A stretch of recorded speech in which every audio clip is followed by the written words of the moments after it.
We're good to go, Justice.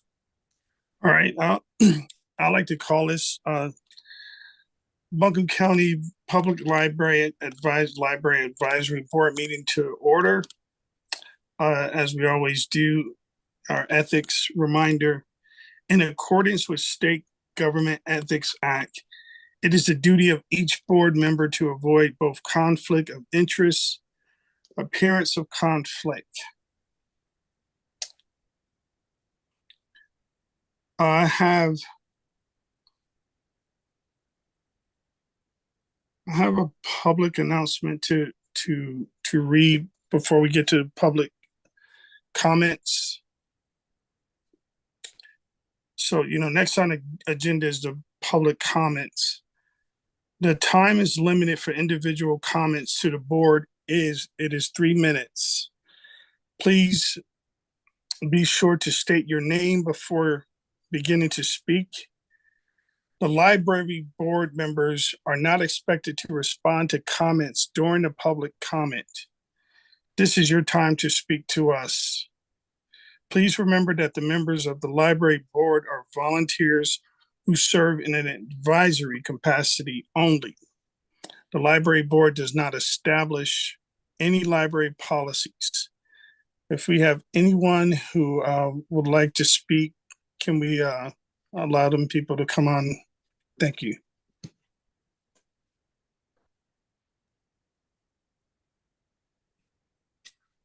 We didn't have anyone register for public comment, and we don't have anyone waiting in the queue now.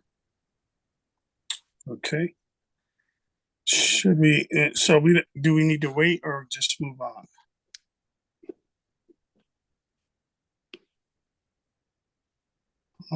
Up next on the agenda is approval of the previous meeting minutes. Do I have anyone who? Mr. Chair, has everyone had the opportunity to review the meeting minutes? From our last meeting, has everyone had a chance to? Is there anything that anyone has any questions related to from the last meeting? No questions. Okay, any comments? No comments. All right. I just need to approve. those minutes. Do I have anyone who approves those minutes? Motion to approve. Anyone? Second. All right, those minutes have been approved. You actually got a motion and a second, but not a vote. Okay.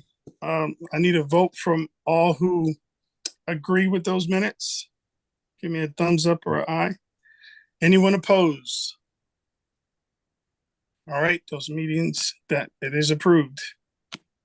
Next up is our director's report. Right. Thanks, Justice. I'll reiterate, I hope it's Happy New Year for everybody. Glad to see you all. And thanks for hanging with us while we had several months of that initial relief and recovery from Helene, during which boards and commission meetings were suspended. We're glad to be back with the Library Advisory Board. And it's good timing because there are some changes coming to library services. The primary objective for my director's report this evening is just to talk you through that. Give you a little information ahead of time in an email earlier this week. More detailed information we'll talk through. It was also shared with the entire Buncombe County government staff today internally, and a press release will be coming out tomorrow. So we wanted to make sure we had a chance to get this information to the Library Advisory Board and to staff before it went fully public. Although I will note that because of the way we have communicated this information in stages with our staff, there's always a risk, despite the best laid plans, of information kind of getting out there. So there has already been some social media chatter, some communication to library admin and county management this week about these changes and various reactions to that. So it is already kind of out there on social media. This press release coming tomorrow, and the article gives us a chance to just put it out there factually, as it is. So also, we'll talk to you a little bit about some recent budgetary impacts to the library, which are tied into all of the changes that we're talking about. So it's kind of like multiple pieces of one big puzzle. So starting with that, mentioned in my email, and I'm sure it's not a surprise to anyone, that Buncombe County's expected revenues are trending down right now in the wake of Helene. As a result, the county has a hiring freeze for all positions except for some critical emergency response roles. In the library system right now, we have 9 regular position vacancies and 4 library substitute vacancies. On any given day, that means we're down up to 13 people that would be helping with frontline public services. And that is a challenge for us. It's one of the reasons that we haven't been able to reopen Swannanoa yet, and staff have really been stretched thin to keep the remaining branches open. So knowing that our top priority is to resume services at all 12 locations and to do it in a sustainable way while we have this ongoing hiring freeze, library admin came up with a plan to stagger some of our operations.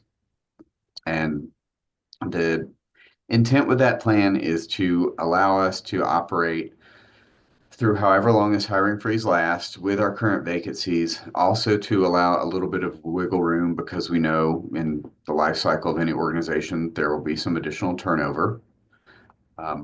Some other goals that we came up with were to be able to maintain and continue operations of that 12 library footprint. We've heard loud and clear from the community how important their individual library branches are. So we're committed to operating those 12 even on a partially modified schedule. We wanted to have capacity for accomplishing core departmental functions. There are a lot of things that happen in the library behind the scenes. It's easy for folks, just patrons popping in and out, to only see what's happening there out on the public floor. But there's a lot that goes into library services behind the scenes: materials ordering, program planning, branch operational concerns, community outreach, etc. We haven't really been able to dedicate much time to those things during this period of staffing shortage. So that's another goal of ours, to create a plan that builds in some additional time and staff capacity so we can do those things. It was also important to our county leadership and to us that we have some type of data basis to help inform these decisions and our staffing and scheduling plan. I'll talk about that in just a minute. How we came up with this plan was to start by looking at the minimum FTE levels for each location to operate. There have been periods of time several years ago when it was not uncommon for a library branch to operate with one person serving as kind of the staff member on duty and keeping the doors open. And I've heard stories of staff members who, worked an entire 8-hour shift without any relief. Thankfully, before I got here, some changes had already been made to focus on safe operations of our libraries whenever they're open to the public. So that was a key concern for us, making sure we had an accurate understanding of the minimum staff that are required at each location. It does vary based on the size of the branch, their expected level of customers and traffic. We wanted to consider the geographic location of each library and the proximity to other community services. In some cases, we have locations that are fairly isolated from other libraries or from other community services. So that was a data point that we overlaid as part of this decision-making. On a related note, we also looked at the distance between the libraries themselves, and we have some data points about overlapping usage. So we are able to look at where a person's home library is based on their address and we've got data points that show us which libraries they use. And something that is common in Buncombe County is for folks to use more than one library. People really love our library system and they like to go to more than one branch. So that, as hard as it was to reduce operations at some locations, that was another factor that we looked at. And one last piece of key data was our physical item circulation as well as our door count. Those are telling us literally the number of items that staff and patrons are circulating in and out of a location on any given month, as well as the door count, the number of people coming in for programs, services, computer use, etc. So looking at all that information, we were able to group our libraries into 3 categories. Those now correspond with the plan for a 5-day, 4-day, and 3-day per week service schedule. So Pack Library, East Asheville, Inca Candler, North Asheville, South Buncombe, and West Asheville will remain on their current schedule without any changes. Black Mountain, Fairview, Leicester, and Weaverville are shifting to a 4-day per week schedule. They will be open Wednesday through Saturday. And Oakley and Swannanoa are shifting to 3 days a week. They will be open Tuesday, Thursday, Saturday. On the days when the branches that have reduced operations are closed, some of their staff members have already been assigned to help out at other locations. And this is a direct result of the staffing shortage and hiring freeze, the fact that we have reduced availability of library substitutes as well.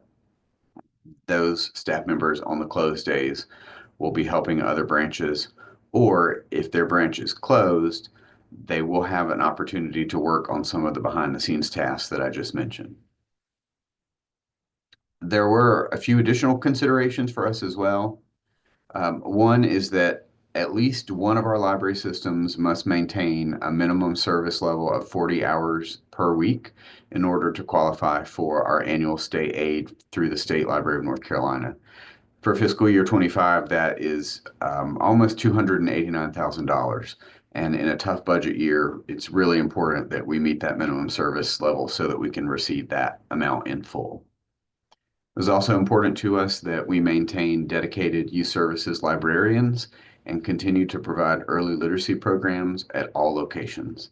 So there will be some adjustment to make sure that the branches that now have additional closed days, their programming will happen on other days when they're open, but we're committed to maintaining that important youth services work and early literacy support at all locations. And as I mentioned, we wanted to be able to provide capacity support for the important non-frontline functions. There is a brainstorming meeting tomorrow for the managers at the locations that will have closed days so that we can talk about what types of opportunities there are, what fits within their capacity level, and how they can start to think about library services and tasks for their staff that move us a little beyond just keeping the door open, basically. Are there any questions so far before I move on? Artie, I see your hand up. Yes, just a couple of questions. So 13 vacancies. What's the total number of librarian employees? About 110, which includes some library substitutes. All right, so a little less than 10%. I'm assuming the hiring freeze, looking at just some typical management practices, helps avoid potential layoffs given budget shortfalls due to Helene. Is that Yes. kind of the driver here? Yeah, and since Tim is here, Tim's intimately familiar with all of these big countywide budgeting issues and concerns from the county management level. So I invite him to jump in on any of these. Sure. I got a few more, and maybe in response, you might bundle your answer because these Sure. are all related. So, so a little less than 10% vacancy rate. How does that compare to the vacancy rate with other county employee agencies? Is it about the same, or are you more or less? That I do not know right now. And then the other related one is, looking at number of branches, number of employees. And you mentioned that I think there was maybe at least one situation where there's one employee. And the concern would be about employee safety, being the only person in a branch. If that's the case, maybe that's never the case, but that could be a safety situation. Yeah. Thankfully, it's not the case. That is not something that is a practice of the library anymore. In fact, if there's a situation where there were only one staff member available at a location and we couldn't get someone else to be there with them, we would not open that. I'm really glad that fight had already been fought and won with my predecessor. It was really important to him that we get to a staffing level where we never had that situation happen. Yeah. And this is probably one for Tim, given, the wide impact of unemployment and business shutting down, tax revenues going down with Helene. Is there a kind of a projection of when things might begin to approach normal for the county and its tax revenues?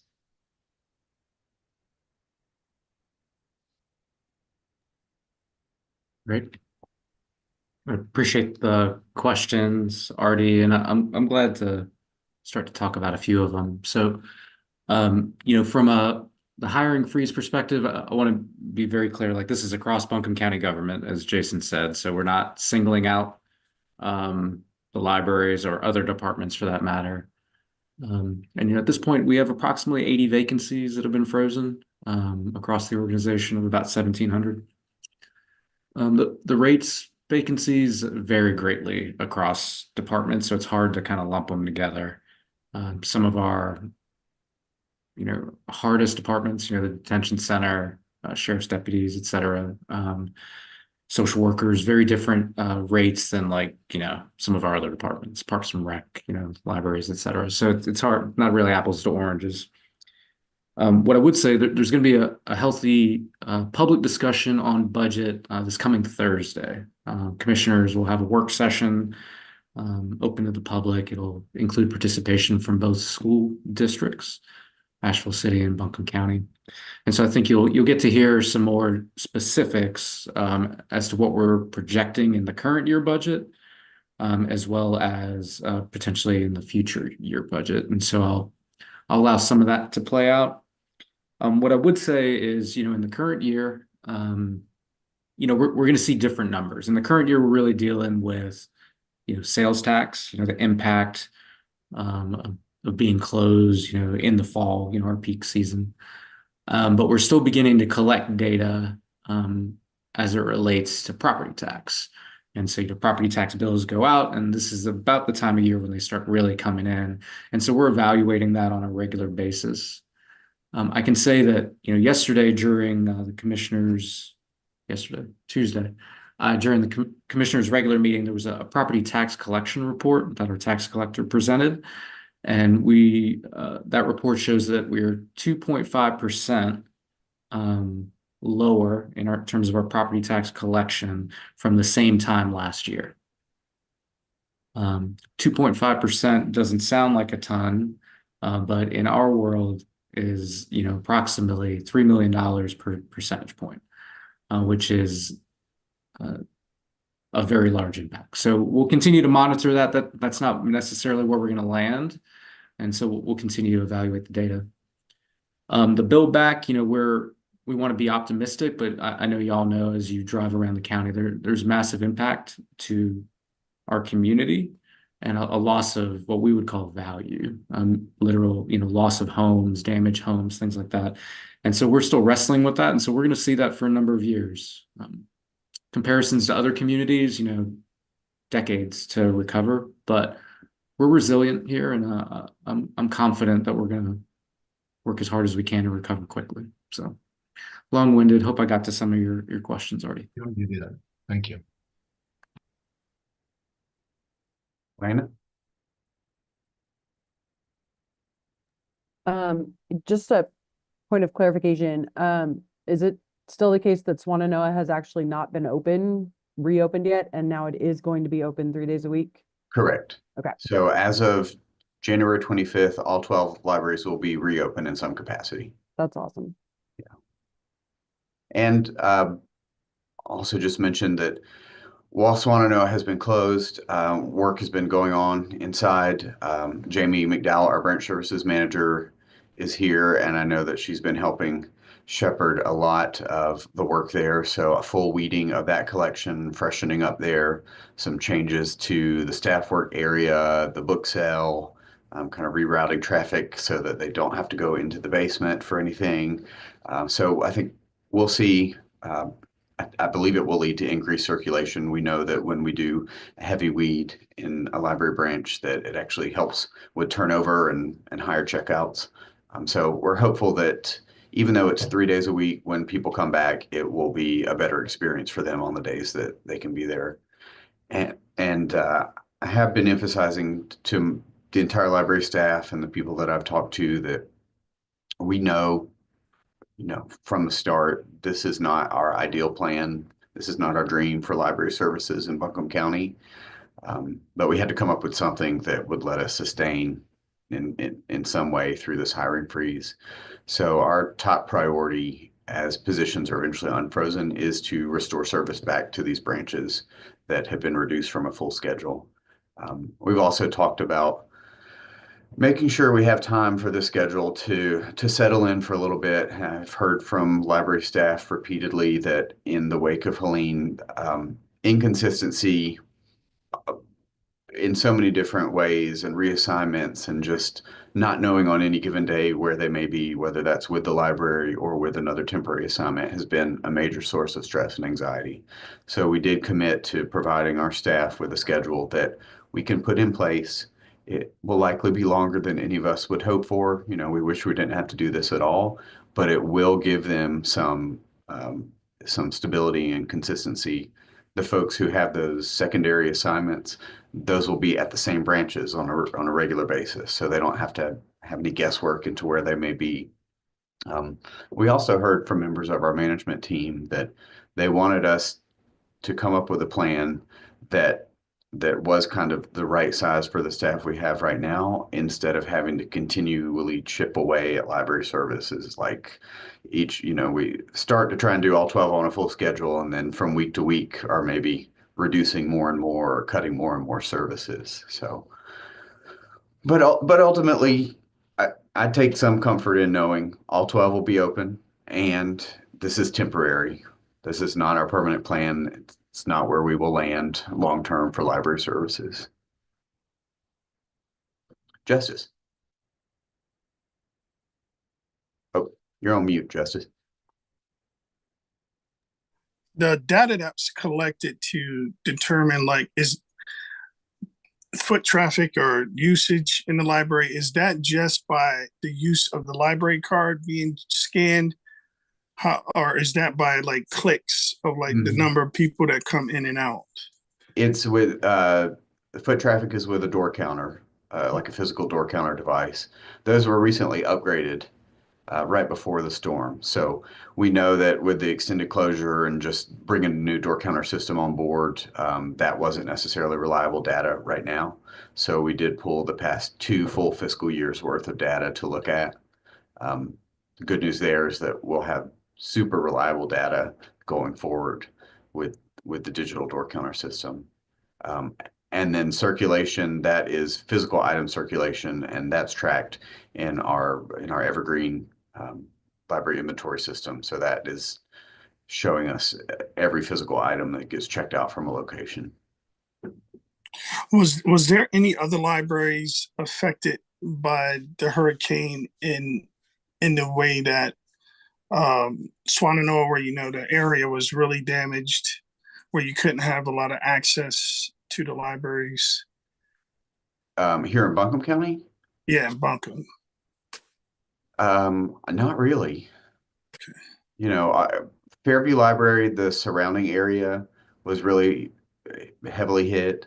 Their library, the property itself was accessible, but we did have, like, right the same day after the storm came in, we did have an incident in the parking lot where someone drove their car. We assumed they put it in drive instead of reverse, and instead of backing out of their space, they drove into the side of the building and put a hole in the wall going into the staff workroom. And that needed quite a bit of shoring up and kind of immediate repair work to be able to get that building able to reopen. Wow. Yeah. Has the repairs been done to the, or is it in the works? It's repaired to the degree that we're able to operate again, have folks in the library. There is still some work to be done, furniture and equipment replacement and some other things. But it's safe and we've been cleared for occupancy. That's good. As far as other facility impacts, we did have some water damage in the meeting room in Black Mountain that needed some areas of carpet repair. And we also had a fair amount of water damage in the lower level of the Weaverville Library.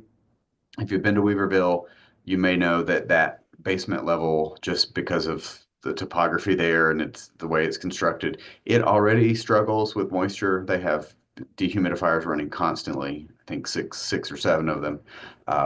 But it took on water, and so there are areas of flooring and wall and other things that need to be repaired. So right now that entire level is as off limits as we can have it. Staff do still sometimes have to run down there to grab things, but the meeting room is not in use, and the Friends of the Library bookstore is not in use right now.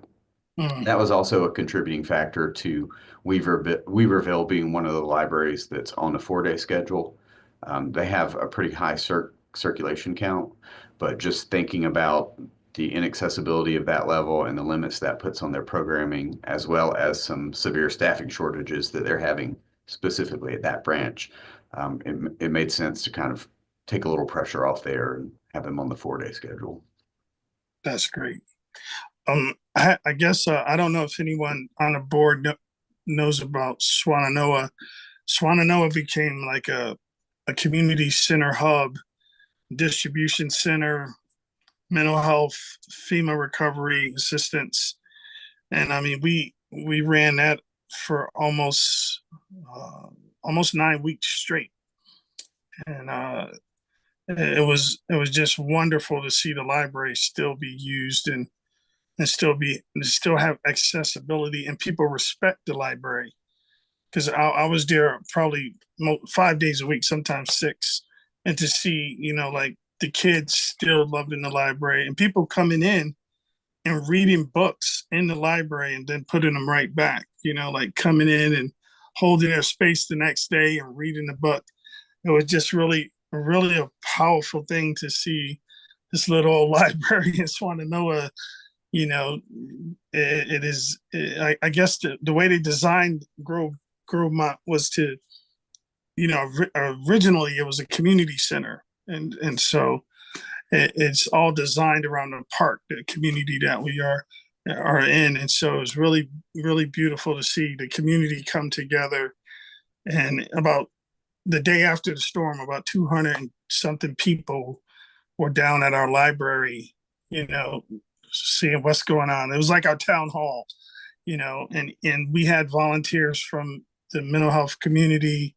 I served in the capacity of security because at one point we had a lot of things in there and we needed staff, and I had a lot of retired police officers doing like 24-hour, security, make sure that nothing happened to our library. And it was very beautiful to see how it was respected and honored and taken care of. And we wanted to make sure we returned it back to the library system and Swannanoa Community Council, as well as, it was given to us. So I do want to thank you, Jason, for allowing us to keep it open in that capacity, and the management and the staff for trusting us to use the library in that capacity. It was really a blessing to our community. Well, we're grateful that you all were able to use that space and keep the library and that facility there as an important hub for the community. I was out there a couple times and was just super impressed by everything that was going on. Mental health support, drop-in play groups for kids, all kinds of supplies. It was really impressive. Since Justice has mentioned that reminds me as well, I just wanted to tell you all about some of the other things that library staff have been doing during the recovery period, because it's easy for that to get lost. We know that everybody across Buncombe County government has been tapped for different types of relief and recovery efforts. I still have staff that have ongoing assignments. It runs the gamut. So from the early days of the recovery, the night that the storm was coming in, I had staff members who were already signed up and working the emergency shelters at the Ag Center in Swannanoa and other locations. Had staff members assigned to the warehouse where one staff member in particular became quite adept at driving the forklift. I think that was a bright spot for her. We've got a great photo of her happily smiling as she operates the forklift. We've had staff members working at the Emergency Operations Center in various capacities, a lot of them doing runner duties, going out to pick up whatever supplies are necessary and taking them out into different community locations. Lots of our library staff were working the community care stations and the distribution sites through all types of weather and situations. In some instances, we were also able to supplement what was going on there with some additional library outreach. So library staff went out and were able to do story time at the Ag Center shelter, do library card sign up, make other resources available. We've got library staff members that continue to work Buncombe County's call center, library staff members with bilingual proficiency that have been assisting with call center operations, as well as our communications department. Staff members that have been manning the phones for the Emergency Housing Assistant Grant intake calls. So it's really a huge variety of things. I think it speaks to the flexibility and adaptability and super broad skill set that folks in the library have. I couldn't be more proud of how my team as a whole has stepped up to help. And then the reality is that with all of those reassignments going on, that was part of the reason it took a while to get the libraries back open and why we still, haven't been able to fully bring all locations back on board yet. So there are a lot of overlaying factors that have gone into what library operations look like since the storm. I did want to go over just a few more things related specifically to the library budget. And again, this ties into operations and our overall plan for the library. So all the departments in Buncombe County in late November, early December were approached by our budget analyst, and we had amounts that we had to reduce from our budget. So far the library has made reductions of about $204,000 from our discretionary budget. I'll just quickly tell you where the big impact areas are for that. Our travel and training budget, except for some small mileage reimbursement for necessary travel, like making bank deposits or doing some outreach, our travel and training budget has been eliminated.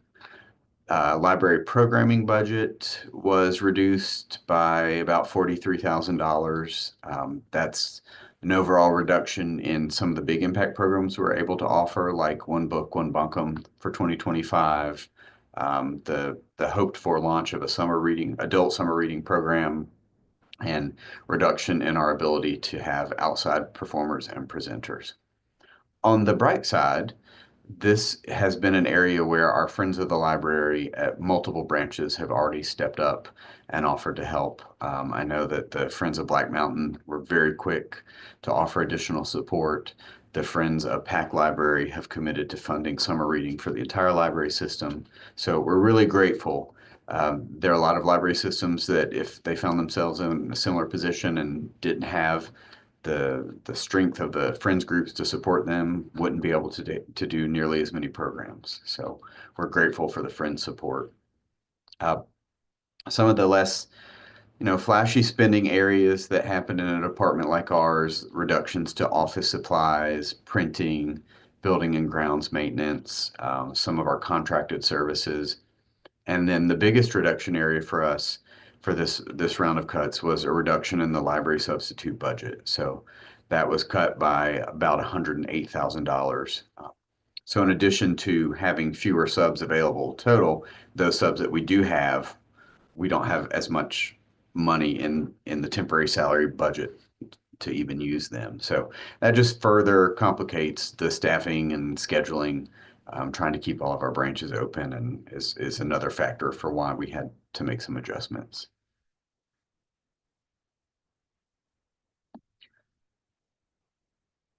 There are going to be a lot of grant opportunities for libraries. Have already been forwarded a lot through IMLS grants and Endowment for the Humanities and some other opportunities. We will be looking really closely to see what makes sense for our library system, what kinds of things we have capacity for. I'm hopeful that we'll be able to identify a grant to fund One Book, One Bunkum possibly later in 2025 than we had originally planned, but I think that's a really easy sell. We're also looking at what opportunities exist for grant funding to help expand the library's reach, whether that's through mobile services or some remote community options. But I'm confident that there will be some great opportunities for additional funding. Leanne. Hey, y'all, my apologies for forgetting. All I've good. had it on my calendar. Elena, thank you for the text. Do we stand to receive any of the Helene relief money that's coming in from, I believe it's state coffers or federal coffers? I'll toss that one to Tim too. Sure. I appreciate the question. Thank you for asking. So a lot of the steps we've taken from a budgetary perspective are, to be good stewards, and to make sure that we're sustainable. So we're taking precautions to make sure that we can preserve our workforce and our services. We do anticipate, Leanne, that there are going to be funds that come to us from the federal and state level. Some have been talked about publicly, but we don't actually have ways to access those funds. And further, often those funds are earmarked for very specific uses. Infrastructure, rebuild a bridge, rebuild a water system, specific funding for schools. Very rarely are those funds broad, like general purpose dollars, where we can just replace revenue loss from a slow tourist season, or where we can just staff personnel at general government functions. We are advocating fiercely to get funds into Buncombe County, whether they're HUD funds or USDA funds or whatever those are. The issue is that they're not here today, and so we can't plan for them accordingly. So working on it, more to come. We're hopeful, and I'm optimistic that we'll see funds in the coming year. We just can't build our plans around that at this time.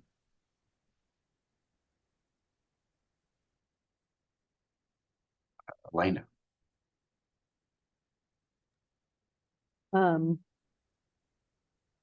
What can we do as a board? What can we do to help? Is there ways for us to get involved with the friends, or make their voices louder, share things on social media? I'm not sure where exactly I'm going with this, but what can we do to be helpful? Great question. Very timely. So immediately prior to this meeting, we had a trust fund for Buncombe County Public Libraries board meeting. And one of the things on their agenda is to bring together Friends of the Library Advisory Board, and the Trust Board to talk about some unified approaches to advocacy and supporting the library, especially during this difficult time. So I think you will see in the very near future some invitations from them kind of as the organizing body to bring those three groups to the table and explore ways that they can further support the library.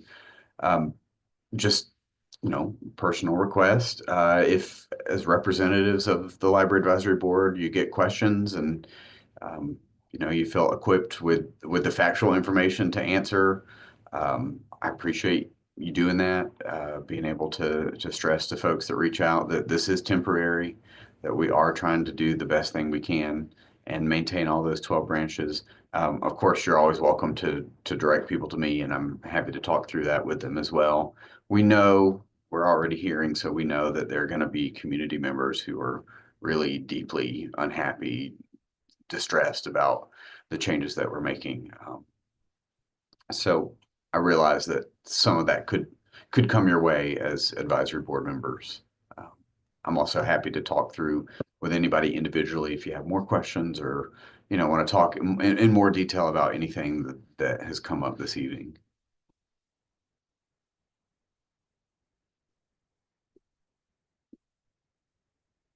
Justice. Do we have any access to like TDA dollars that are here in our area? I know a lot of it's related, it's tourism stuff, but our library system is a part of the tourism, because people come here and they visit our libraries, or they have second homes here and they become library members. I was just wondering if there was any access, or do we know if there's any way we could apply for any of those things to help alleviate some of the funding issues, and specifically to the library system and not just Buncombe County system. Like if there's something that, something specific that could help. Just a question I thought about. Jason, I'm glad to chime in on that. The TDA funding, the Tourism Development Authority, the majority of those funds, many of you are used for marketing, and then there's a portion of that that is used for what's called tourism-related capital expenditures. And so those dollars tend to be for brick and mortar, more capital and not personnel, as an example. In recent years, they've expanded that a little bit with a new fund. It's called the LIFT Fund, but still very tight ties to traditional tourism, if you will. But that's been the general position, and I would state it for those that don't know. The Tourism Development Authority is a separate entity. It's not a part of Buncombe County. We collect the occupancy tax on behalf of the TDA and collect a fee based on that, but we don't have any control over the distribution of the dollars. Yeah.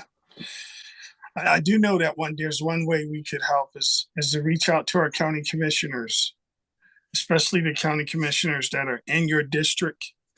Reach out to them, and it's their job to listen to the citizens and our input. So if you get an opportunity, reach out to your county commissioners and do that piece, I guess. Thanks, Justice.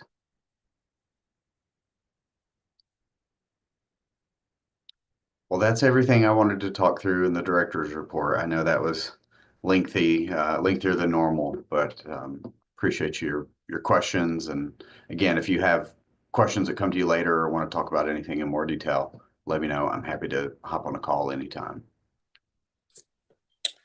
Thank you, Jason. That was a wonderful and thorough report. We really appreciate all the information shared. Up next on the agenda is new business. Is there any new business anyone like to discuss?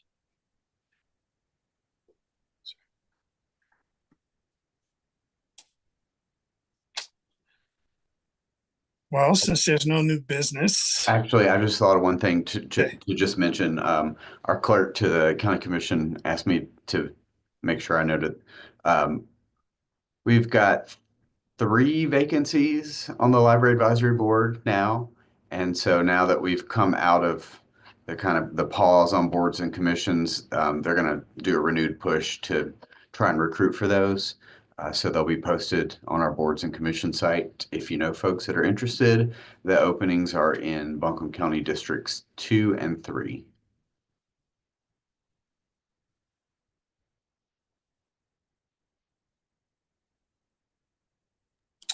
Thank you for that. Our next regular scheduled meeting is March 13th on Thursday at 6:30 p.m.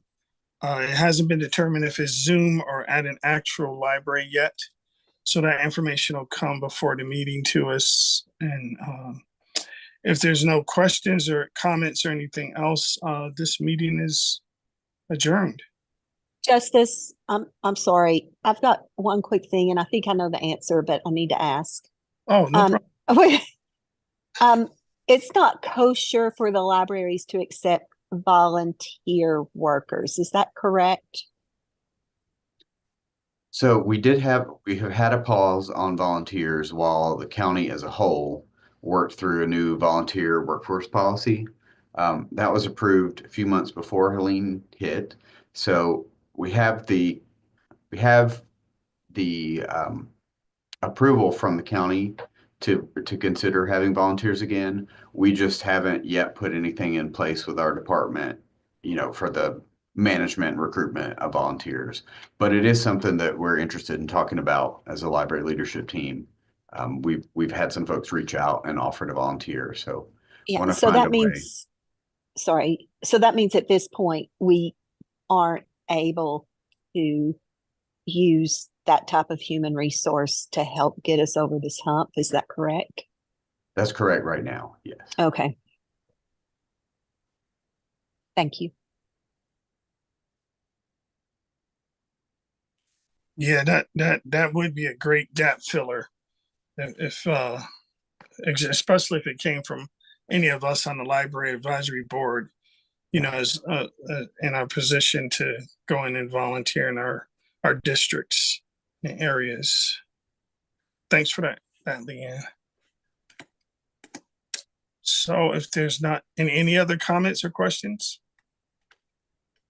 Before you adjourn, it's just a technicality, but you will need a motion to adjourn. All right. I need a motion to adjourn. So moved. Second, Second. all in favor? Aye. Any opposed? All right, we are adjourned. Thank you. Thank you all. Thanks, Amy. everyone. Bye, y'all. Thank you. Stay Bye, guys. safe in the winter weather. All right, take care.